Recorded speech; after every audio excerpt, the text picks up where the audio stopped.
1987 was a tense and difficult year in Tunisia. The country was struggling with an aging despot, unemployment, inequality, tensions with Islamists, and an inability to move past the Bourguibist era of post-independence politics. The once powerful General Union of Tunisian Workers had been suppressed and co-opted by the government after a nationwide strike in 1978, and the economy had heavily shifted its focus towards austerity measures at the request of the International Monetary Fund. Terrorist attacks had targeted tourist infrastructure, and there were several acid attacks on members of Bourguiba's ruling party as well as civilians. Bourguiba himself had sentenced 7 Islamists to death despite appeals by the international community over the controversial trial. Struggling to control the country in his sunset years, Bourguiba appoints Zine El Abidine Ben Ali, his interior minister, to the post of prime minister. Ben Ali, a general and graduate of France's famous Saint Cyr military school, had occupied many military and political positions, but prime minister was not enough for the general.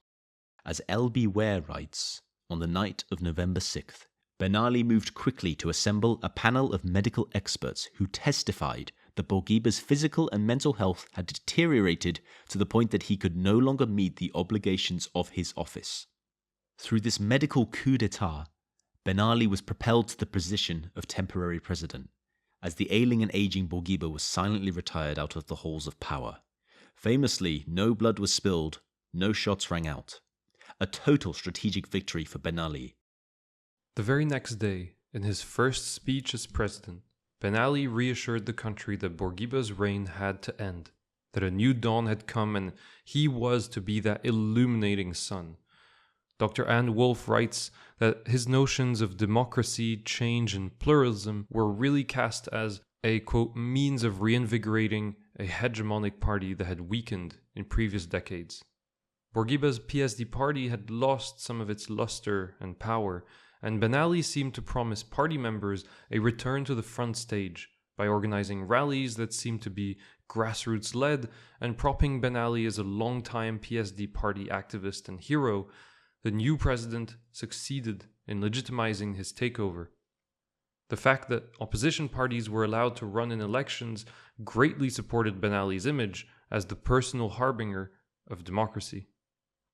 In the 1989 elections, the first since Bourguiba had been deposed, Ben Ali's party took 80% of parliamentary seats and won 99.27% of the presidential votes. Rampant election fraud was documented, with the president ensuring that signing up for elections was as difficult as possible. But these first post-Bourguiba elections also proved that Ennahda, the Islamist party, led by Rachid Ghannouchi, was as popular as ever. Despite voting fraud and control of ballots at every level of the institution, Islamists showed up in strength, undeterred by complex rules and determined to wait for their turn to vote. As Dr. Wolfe writes, quote, now that Ben Ali had established his party's political dominance and his correctivist rhetoric had largely been exposed as self-serving, he no longer needed to uphold the pretense of political reconciliation. Shortly after the elections, authorities began to crack down on Ennahda. Between 1989 and 1992, they imprisoned up to 8,000 of its followers. But the Islamists weren't the only ones in Ben Ali's sights. Propped up by the veneer of a rigged election, Ben Ali would go on to persecute his opponents, imprison dissidents, surveil the population, and hold Tunisia hostage under a brutal police state for 23 years. The Tunisian military establishment had, for decades now, been relegated to a weakened position, as Bourguiba feared a military uprising, not unlike his neighbors. With Ben Ali now at the helm, the state began to take an increasingly militaristic approach. Allies were promoted, the National Security Council was established, and senior officers began filling the ranks of traditionally civilian posts. This nascent political-military marriage was suddenly and abruptly ended by the Barakat Sahel affair, in which Islamists and the military were accused of plotting a joint coup against Ben Ali. As Professor Sharon Grewal writes, quote, while officials involved in the investigation now admit there was neither a meeting at Barakat Sahel nor any coup plot, Ben Ali's trust in the military had been shaken. Throughout 1991 and 1992, Ben Ali shook up the status quo he himself had established. Wary of his own military's power, call it careful or paranoid, the new president wasn't about to risk losing his throne to old friends. And so began the transformation from Ben Ali the military man to Ben Ali as the herald of the strongest police state Tunisia had ever known. The defense ministry saw its budgets cut, its staff laid off, and its officers sent to foreign countries as ambassadors. Meanwhile, the Interior Ministry saw a massive increase in manpower, resources, and responsibilities. Quote, Ben Ali simultaneously tightened his control over the military, moving towards a system of personalized rule over the armed forces, Professor Grewal observes. It was a personal rule, not a rule by the state. In the words of Professor Labi Siddiqui, at this point, the regime continues to possess the democratic process. It has, more or less, appropriated and deployed all state resources to reproduce itself without much competition. The opposition, being the regime's own creation, has become another state resource that the ruling elite uses for legitimization purposes. It was democracy without the Democrats, to borrow the term from Professor Ghassan Salam. In fact, unruly opposition from the non-Islamic and non-communist parties were also shut down. Mohamed Mouada, who led the Democratic Socialist Movement Party, a key opposition party, was incarcerated in 1995 after writing trenchant criticism in an open letter. Though he was sentenced to 11 years in prison for his letter, Mouada is released after a year and a half, only to find himself excised from the opposition party leadership. Over the following years, Ben Ali would run again, against opposition picked by his own hand, ensuring he would win term after term after term. Even his allies were given the boot if he deemed them to be a potential threat. Habib Ammar, for example, who had directly worked with Ben Ali to carry out the coup against Bourguiba, his coup comrade as Dr. Wolf put it, was given a powerless position and then effectively exiled to Austria as an ambassador.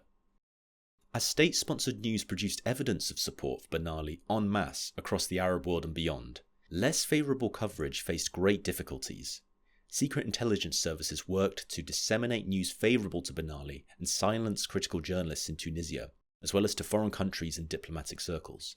Furthermore, a unit of ghost brigades was tasked with violent repression of political opponents, operating in the shadows, ensuring that negative coverage and political organising were shut down before it grew too strong. Ben Ali spied on foreign media staff, he spied on his opposition, he even spied on his own ministers. The constant state of information warfare gave rise to a new group which Dr. Wolf calls lumpen activists. As followers of Ben Ali, they collected information and spied on anyone whose activities they deemed of potential interest to the party leadership, in exchange, of course, for material compensation. A spy network in civilian clothing, lumpen activists became increasingly commonplace and even surveyed each other. Ben Ali's regime held a great deal of information on everyday citizens. If you were known to have a family member who'd been part of an Islamist party like Ennahda, or you didn't own a party membership card, jobs could easily be refused you, and you could face political, social, or economic exclusion. Being part of, or even linked, however tenuously, to the opposition meant not only closing the door on opportunities, but also putting your freedom and life in danger. Ultimately, Ben Ali's control over the press, foreign and local, is best demonstrated through the Bin Brik affair. In the year 2000, a Tunisian journalist by the name of Taoufik Bin Brik, who at the time was writing for the French paper La Croix, wrote a series of articles on the repression of human rights activists in the country. His writings had earned him a harassment campaign by the Tunisian authorities, who sought to shut down his coverage.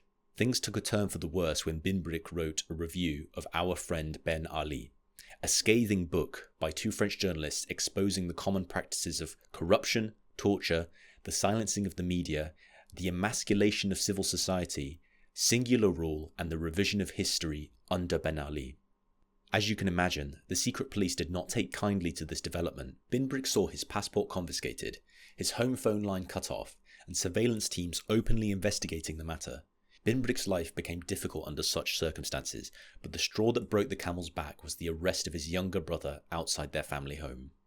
His written words unable to communicate the sense of helplessness in front of the regime's violence, Bin Brik began a hunger strike that would, as Professor Siddiqui put it, make him a cause célébre at home and abroad.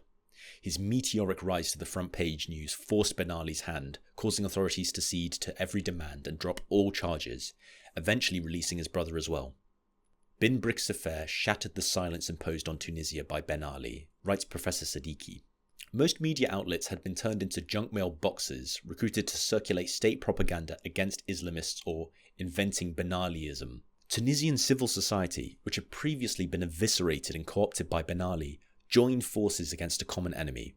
With Islamists in exile, the UGTT union members joining in the hunger strike, the Bar Association going on strike, and the voices of NGOs around and outside of Tunisia echoing the demands of Tawfik bin Brik for freedom and dignity. The affair not only put the regime in the spotlight, but it also forced debates about the function of the media in Tunisia. Ben Ali, sensing danger, moved quickly to contain the damage, blaming the media for self-censorship. But fortunately, the Bin Brik affair not only shattered the media landscape in Tunisia, it also highlighted the plight of Tunisians in the metropole, more specifically in France. Bin Brik was offered a visa to visit France, and the horrible treatment of local French reporters, as well as the Tunisian ban on Le Monde and Libération, two major French newspapers, were not taken kindly. However, despite these struggles with the French, Ben Ali managed to spin the entire affair back home as motivated by colonial hysteria to tarnish Tunisia's image. The UGTT, Tunisia's biggest union, was even roped into the fight, eventually condemning France's coverage and falling prey to Ben Ali's manipulations. Tawfik bin Brik got his brother, his passport and his phone line back, but the damage was done, and many Tunisians believed and spoke of this affair as a pitting of nationalist Tunisians against French neo-colonialists, displaying Ben Ali's efficiency in co-opting movements and rhetoric to fit his one-man rule agenda. Media censorship was arguably at its worst in Tunisia under Ben Ali's dictatorship. But media itself also changed drastically during that time. From the 1980s to the 2010s, we're talking about the proliferation of radio and television channels, the establishment of newspapers around the country, and of course, the internet. In our modern logic, one might think that when you can land in prison for carrying banned books, when journalists are policed and surveilled for getting too critical, and when torture was used as a common tool against the opposition, you could always turn to the internet to get the information you seek. Except in Tunisia, it wasn't so easy. With the advent of the 90s, the internet emerged in everyday Tunisian life, something Ben Ali's regime did not take too kindly. After all, online, everyone and anyone can relay information, organize events, and publish proof of government wrongdoings.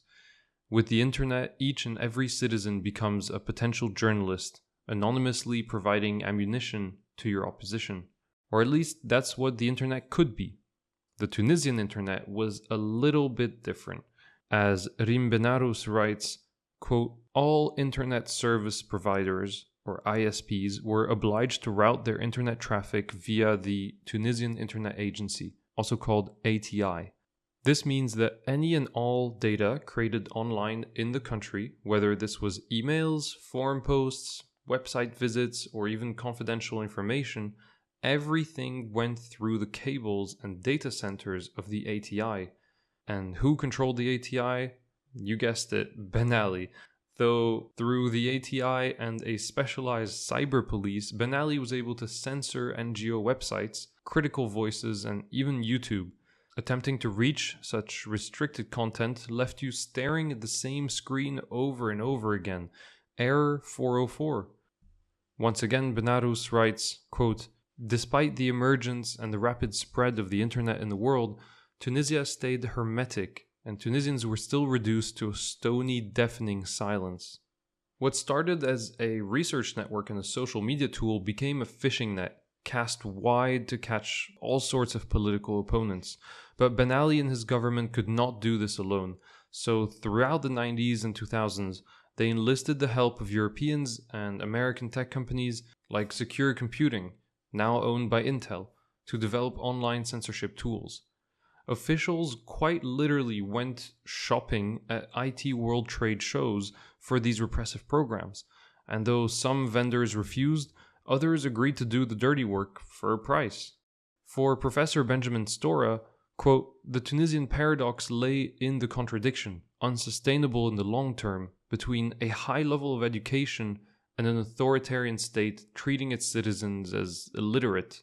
Indeed, the Great Tunisian Firewall and its overlords, nicknamed Amar 404 by netizens, underestimated the ingenuity and the determination of Tunisians, especially the youth.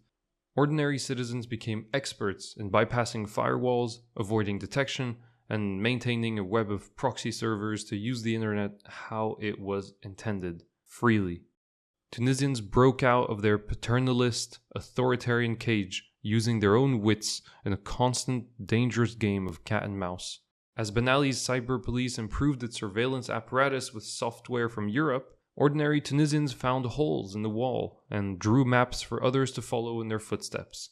A network of cyber dissidents grew out of solidarity and sheer determination to enjoy the marvel that was the internet in all of its liberating glory. By 2010, Tunisia ranked 164th out of 178 countries for press freedom, a trend that had somewhat set in during Bourguiba's rule, but had taken a turn for the worse during Ben Ali's reign. And yet, just a year later, in January 2011, Ben Ali would undo his censorship regime with the push of a button. Facing worsening economic conditions, high level of corruption, and diminishing personal freedoms, people throughout Tunisia descended into the streets for a month in a bid to oust Ben Ali. The crowds roared, inspired and heartbroken by Mohamed Bouazizi's self-immolation. Bouazizi was a poor street vendor who had lost all hope after a police officer confiscated his produce, broke his equipment, and beat him bloody in the street. After seeking justice from an apathetic governor, Bouazizi allegedly shouted, "If you don't see me, I will burn myself." Beaten, humiliated, distraught, Mohamed Bouazizi poured fuel over himself and lit a match. His cries for dignity in a society that treated him as everything but human resonated throughout the country and sparked a revolution. This flame would in turn burn the hands of authoritarians throughout North Africa and the Middle East, as Mohamed Bouazizi's fearless, desperate act undoubtedly changed the course of Arab political history. Thus ensued the Tunisian Revolution, a month-long affair with a heavy human toll. In total, 319 people were killed and more than 3,700 were wounded, the overwhelming majority of which by Ben Ali's police forces. On January 14, 2011, Zine El Abidine Ben Ali, president of Tunisia for 23 long years, fled the country never to return. And as people rejoiced in the streets, a single question loomed, permeating everyone's minds. What now?